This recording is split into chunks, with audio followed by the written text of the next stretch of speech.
We're back to the Neil Haley Show here on the Caregiver Dave Celebrity segment, and I'm excited to welcome the program Caregiver Dave Nasani. Dave, how are you? I'm doing great. How you doing? Hey, I'm doing fantastic. I guess we're saying goodbye to January and on to February, a very short month, and before you know it, it'll be spring. And we are 1 month through almost 2022. And I'm excited about our guest today is Gerald Everett Jones. He's an award-winning author. Multiple books he's award-winning, and he's really an interesting guy, and I guess involving in you've written for years. Gerald, thanks for stopping by. How are you? Well, thank you, Neil. I'm glad to be on. Okay, so let's talk about how you became a writer. How did that whole thing start, the writing process? Well, I started in college actually as an actor, and when I had a bout of illness, and I knew I wasn't going to be supported well financially after my graduation. My folks had dipped down deep for my education, so I was going to end up in New York as a waiter. And I thought, okay, well, I'm probably going to get sick if I do that. So I ended up going home to, that was Chicago at the time, and I went into advertising. And then I went from advertising to educational film, and I went from educational film to computer graphics, went to computer graphics to writing technical and business books. And I had quite a long career doing that. And I had a pretty good agent at that time, one of the top nonfiction agents. And then when I decided to turn to novels, he says, well, good luck. Oh, man. I had to fire that guy. So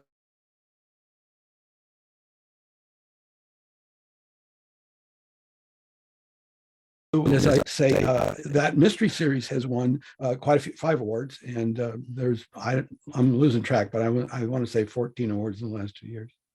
Well, what were you writing as a nonfiction author, and then how did it transform, or I should say, how did you transition into becoming a fiction writer? Was it hard?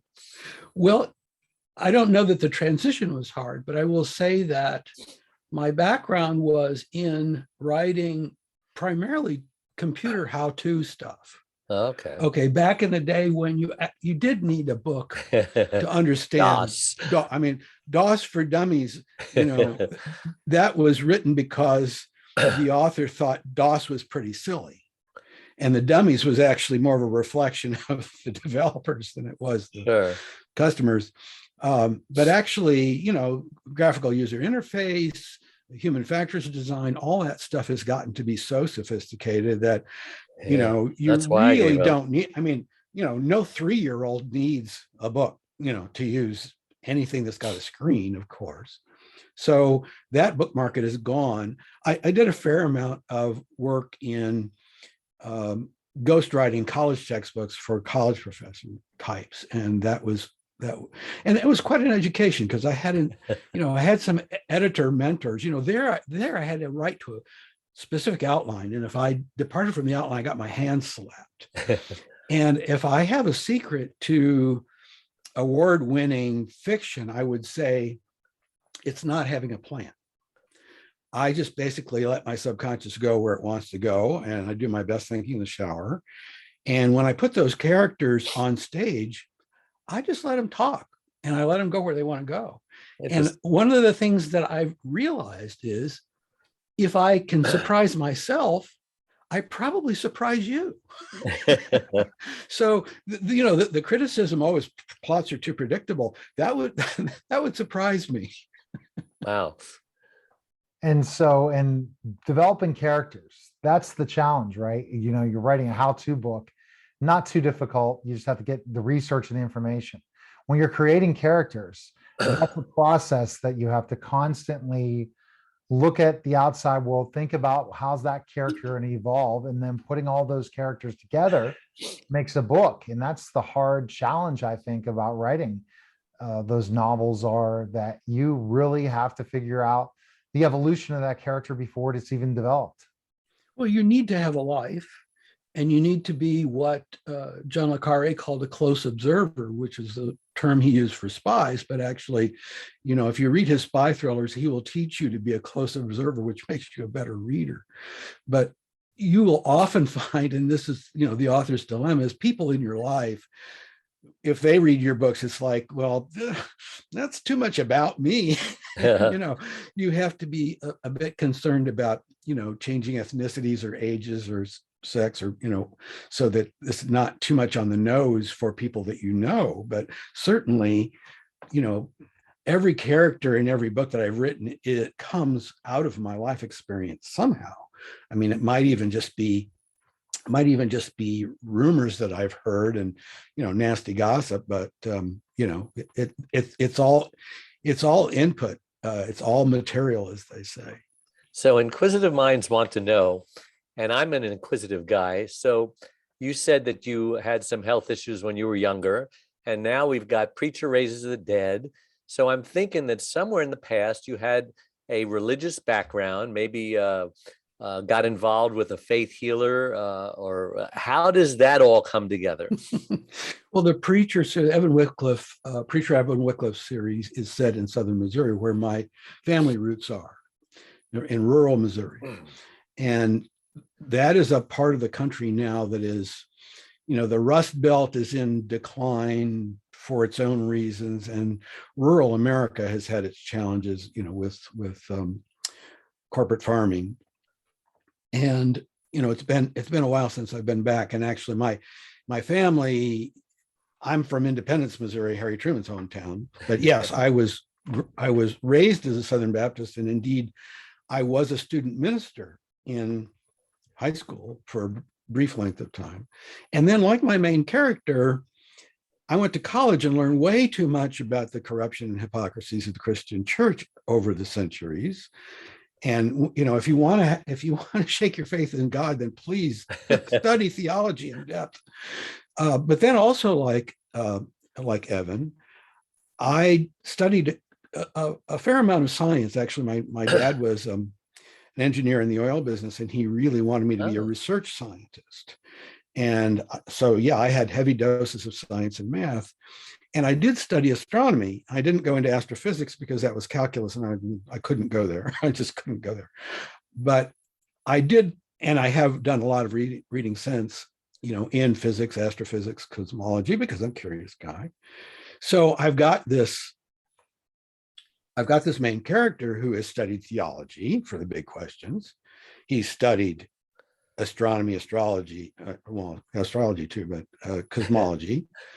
For the big questions, doesn't have any answers anywhere, goes back to southern Missouri to his roots, is kind of unemployed and getting work as a guest preacher, kind of easy. That's kind of an easy gig. Interim preacher. But then also, because he's a data driller, he's really kind of experienced in research. He works for the local car dealer as a skip tracer. So he's tracking down deadbeats, and so that's on commission. So that's kind of also quasi unemployed. But in this third book, his mentor, Reverend Marcus Thurston at the local Baptist church, decides to retire. And it's a small town, and Marcus says to Evan, you're the guy for this. You're going to have to step up. We need a full-time minister, and son, you're it. Well, this is right about the time that COVID is breaking out. So not only does Evan have to become suddenly a responsible member of the community, because at times Jack Daniels had been his best friend when he's living in a trailer. Okay. Yeah. So now he's a responsible member of the community. He's got to visit the sick and the dying. He's got to do weddings. He's got to do funerals. COVID's breaking out. People asking him, do we wear masks? Are we supposed to get vaccinated? Oy vey, what am I going to do? And not to spoil it too much, but one of the things that first happens in this third book in the series is he walks right in on a near-death experience. And this is a woman of advanced age who had a cardiac arrest in the middle of the night and was declared dead. And you may know that the medical definition of death is rather crude. It's simply when your heart stops and it can't be revived, in the opinion of the attending physician. Okay. Well, it takes the brain many minutes to die after that, to literally die. And in medical school, they will tell you, okay, if it's been 7 minutes, don't try to revive them because there may be brain damage and, it's going to be a problem. So this woman comes back after a much longer length of time. I believe it's 14 minutes, we say in the book. And there are medical reasons why that could be possible. But in my research, I found that Dr. Bruce Grayson, especially at University of Virginia, who's a very well-respected medical researcher, is compiling all kinds of case histories of people who literally came back after being declared dead. And he's like being very straightforward about it with metrics of what percentage of them say it was a pleasant experience, what percentage of them saw white light, what percentage of them have lost their fear of dying. And this is a fascinating topic, because then if you start put on your other hat and look at it from the standpoint of physics and cosmology and quantum mechanics, the people who are researching consciousness, they're trying to figure out, could we make a computer aware of itself and it would think? Okay, some researchers think so. Other researchers, including some of the foremost researchers in the field, say consciousness is something else, and we have no idea what it is. There's even a book by Christoph Koch, who is, again, he's a neuroscientist, and he gives you this big, long book, and a book called The Feeling of Life Itself. The end of the book, you think, okay, he's going to finally tell me how electrons give rise to consciousness. His best guess is, I really don't know. I would say consciousness may be a fundamental property of the universe we do not know how to measure with instruments. Sounds like a God thing. Again, all this stuff doubles back on itself. That's why it's so Exactly. interesting. So the NDE experience is really a popular thing. A lot of people have the near-death experience stories. So is that part of the reason why you put this into this book, is based on the not controversy, but conversation involving near-death experience? Well, I was intrigued by it, certainly. And of course, we all have times when we run, I mean, as an author, as a human being, experiences of personal loss. I mean, my father lived for 6 years after a devastating stroke, and he didn't really know who I was for part of that time. And one of the things that was really heartbreaking about that, and he was in Chicago, I was in LA, and we were going back and forth. And I visited him once, and he says, I didn't know you were a doctor. He said, they told me you're going to move into an apartment down the hall and you're going to supervise my cure. And I thought, no pressure, right? And actually, it was interesting because my aunt came up to me at my mother's funeral. She predeceased him. My aunt came up and said, what about your father's book? And my dad had actually had a hobby, if you will, biblical archaeology. And he had written this book on the book of Jonah, original research about the book of Jonah called Searching for Jonah.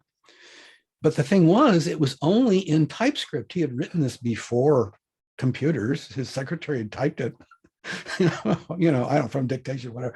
But, and I had had a copy at one point, and I thought I had lost it because we were going to make a movie out of it, and he didn't want it fictionalized. Big deal. But anyhow, I found the manuscript. I dug it out. He had, of course, it needed an incredible copy of it. This is after he had a stroke. And he must have had hundreds of footnote references in there because he meant it as a scholarly book. Well, all he had was shorthand there. I mean, there was no full references. So I found out you could go to Google Books and you could type in the quote and you could find the page that was on. So I fleshed out all his references. Well, long story short, he held a hardcover copy of his book in his lap before he passed away. And the people in his assisted living facility, there were balloons in his room, and here's our author. And so I wasn't able to supervise his cure, but I was able to get his book published. Wow. That's awesome. That's amazing. So I was going to ask about your research. Was the research that you mentioned before, accurate? I mean, is it real research about the near-death experiences? And then was his research, I assume he's trying to figure out, can a person live in a whale for 3 days and survive? Well, about what research with fiction, you want to be what Hitchcock called plausible. You don't necessarily need to be factual. I see. And you research, that's one of the pitfalls of research. I mean, I often have assistants helping me with research, and actually on Preacher Raises the Dead, I had to research not only near-death experience, but also coma, long-term coma, dementia, but then the practical impacts. And again, with Evan being a preacher, a minister, a pastor, Missouri law, the right to die varies from state to state. In Missouri, you can remove, if the person is in a coma, you can remove a breathing tube. Because if you do that, then the brainstem can breathe on its own. The person is a viable organism. And if they can't breathe on their own, then okay, it's their time to go. That's acknowledged as being clear. That's true in some states. You cannot remove a person's feeding tube without their permission unless they have an advance directive. So that is true, especially in states where it would seem that the law is motivated by the religious belief that only God can take a life. Okay. Well, you will have New Age practitioners who will tell you, no, the soul decides when its mission is done and decides to leave. Well, car accident? Well, yeah, no, the soul decided when it was going to go. It picked that time. Oh, all right. Well, it's a huge debate, but it comes down to, we've got to make laws to prevent people from, from heirs, knocking off their granddad to get the dough. We've got to somehow prevent that, unwilling euthanasia. Yes, you have to have laws against murder, but then again, you've got this huge gray area, especially now that medical science can keep a body viable for much longer than perhaps there could be any consciousness at all in it. Yeah. But no, short answer on Jonah, Dad maintained that actually it's possible that the whale part was completely mythical, even though he was a devout Baptist and Sunday school teacher, because the Assyrians, which is Nineveh, where he went, they had a god previously who had risen from the sea in the myth. And so when they were impressed by this evangelist, from this Hebrew evangelist, who had gone there to kind of negotiate a peace treaty to make sure the Assyrians didn't attack them, they associated him with this guy, the rumor mill associated him with this guy who rose. Oh, well, he rose from the sea. Well, he must have been swallowed by a whale. Okay. And so it's kind of like the scholars have shown that St. Paul preached everywhere around the Mediterranean. There was a temple of Isis. Okay. And the iconography of Isis is Isis, the mother, and Horus, her son. So Paul would point to Isis and Horus and say, this is the Madonna and child. You've been worshiping Mary and her son all this time. So, and it was no coincidence that those were seaports. So Isis and Horus had been spread by the sailors from Egypt who were taking corn to Rome. And, so again, there are historical explanations for all this oral history. It gets to be really quite interesting, if not the literal interpretation of the Bible. Thank you for that explanation. Well, we might both get taken out, rounded up. I don't know. Now, what do you hope your readers will get the most out of this? Especially this is the third of the series. What do you hope they gain the most from reading your book? This third book has what I would call a satisfying ending, but it does have some loose ends, if you will. I do hope they will get the experience of feeling like they've got to turn the page. And that comes out of this strategy that I talk about of not having a plan, surprising myself. And it was interesting because on the last pass of an editor that I'd engaged, there were several chapters where he said, well, there's no satisfying ending to this chapter. And I said, that's a feature, that's not a flaw. Okay. You want to, as a writer, and this is part of Dan Brown's advice, the best-selling author, you want to continually make promises, but you want that the last page of that chapter not to button anything down. You want to be making a promise that will be fulfilled if the reader turns the page. So I hope that satisfying experience is what people find there. So that's what makes it a mystery. I mean, some of it might be considered cozy mystery, which I find is really kind of an odd term. I think it makes me think of kittens. And, it's like, if it doesn't involve guns, it's cozy. Well, my second book has got some teenage kidnapping, so that's kind of hard edge, and some Russian mobsters and whatever. Also, so you're definitely going into different directions. Oh, no, absolutely. But I do hope, and this is one of the reasons that the books have been accused of being literary fiction, is that, there are these themes that make you kind of wonder about mortality and God and the purpose of being on the planet and what our obligations to each other. And I think that's one of the things that surprises Evan is, he goes from being kind of an intelligent deadbeat to being, somebody who's really got to take responsibility. And yet he finds that, I'd say that the resolution is that, that this might not be the job for him. All right. Are you a God believer? Well, I'm very much a believer on most days.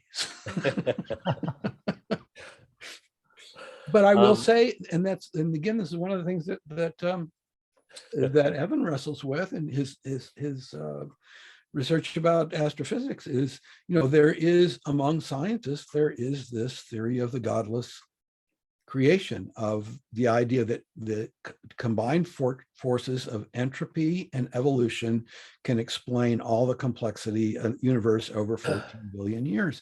And that leaves open the question of, why is there something rather than nothing? And going back to Spinoza, Sure. Who said, let there be light, or let there be math? Why is there something? I mean, even if you say there's this process that took care of everything, well, there certainly is an awful lot of design and logic to that process. Yeah. Will there be an audio version? There is an audio book, a version to the very first in the series, Preacher Finds a Corpse. And I think it's popular, or audio is popular for audio is very popular. And one of the things that's really kind of cool is, Amazon, in its far-reaching innovative wisdom, has invented Whisper Sync, where a kid can listen to it on their phone because they're going to use it for the book review on Friday. But then after they get into it, they realize, oh, I can read faster than I can listen. And if you open your Kindle, Whisper Sync makes sure that you're on the same page that you left off the audio. Oh, that's great. Okay. So you can bounce back and forth. All right, Dave. Dave's final question involves caregiving, and I have a feeling that it's touched your life in some sort of way. So go, Dave, with your question. Yeah, so I'm a gas station owner. We talk about the energy industry. And my wife had a stroke about 25 years ago, lost her speech, became paralyzed on one side, still cannot talk to this day. And so she's in a power chair and she communicates through Pictionary and charades, and we travel the world. Yeah, she's doing well considering she's nonverbal. Yeah. And 80% of language is nonverbal. So, she's got that part down. And so I'm preaching to the world how caregivers can stay alive, because 30% of them actually die before their loved ones do from the stress. And if they don't die, then they're hospitalized and need a caregiver of their own. I came up with a website, caregiverdave.com, an online community to help support caregivers who are struggling. I ask people in general, I says, you're either going to become a caregiver or you're going to need a caregiver. Those are your two alternatives. Right. It's eventual. Have you thought about becoming a caregiver or needing a caregiver? I mean, we're all getting older, aren't we? Well, I've certainly thought about it, and those themes go into this book particularly because Evan's visiting assisted living centers and hospitals. I'm on the radio, almost done. So, and there are, I mean, half a dozen experiences in my own life, and even contemporaries who've passed away recently, not so much from COVID, but some from long-term dementia, others from cancer, of course. And so, yes. And both of my parents went into assisted living when they were ambulatory, when they were relatively healthy. And they felt they wanted to be in a place where they could get really good comprehensive care. And that, for what they wanted, that worked out for them. And certainly did ease burdens on the family, although, you know, the emotional toll is there no matter what, as I related. So I think also, yeah, it's very hard if you wait too long. well, but then into the also if you emergency. are, you know, my stepson is a probation officer, and he relates that, you know, he's kind of, I mean, he's very highly paid, and it's extremely high stress job. Yeah. And, you know, he's kind of hanging in there because he wants to wait till he's fully vested before, you know, he retires. He can retire at what I would consider to be a young age. Yeah. And yet he relates that statistically, people in his profession, when they retire, they don't live very much longer after that. Right. Retire, then die. And that's because they're just so stressed by, you know, they kind of hit a wall. And in some ways, I think he kind of feels as though the stress is keeping him alive, which just seems, you know, the challenge of getting up in the morning. Sense of purpose and duty in your job. You know, if you retire, your job's done, your purpose is done, and that's why most people probably die. Absolutely. All right. Well, Gerald, best place we can purchase your book and learn more about you. Where can we go? Well, GeraldEverettJones.com. That's Everett with 2 T's. And I use my middle name because there are just a few other Gerald. And I'm not Jerzy Jones, by the way. Okay. Separate story. But yeah, GeraldEverettJones.com. And actually on the landing page, you can get a free copy of the first book in the series if you join the mailing list. So there's that. And then there's the full book list of all the books that I've done there with the links to, with the buy links. So yeah, and you can read my blogs where I fret about some of the things that we've been talking about. We appreciate it, Gerald. And thanks again, Dave. And again, think about this whole NDE thing, and it's a huge community. So another recommendation, Gerald, is to get your book into as many NDE types communities on Facebook and different places by sharing it out. And there's a good opportunity to get more and more book sales that way. Okay. Thanks, guys. We appreciate it. Thanks, Gerald. You've been very generous. Thank you. All right, guys. That was the Caregiver Dave Celebrity segment. Take care.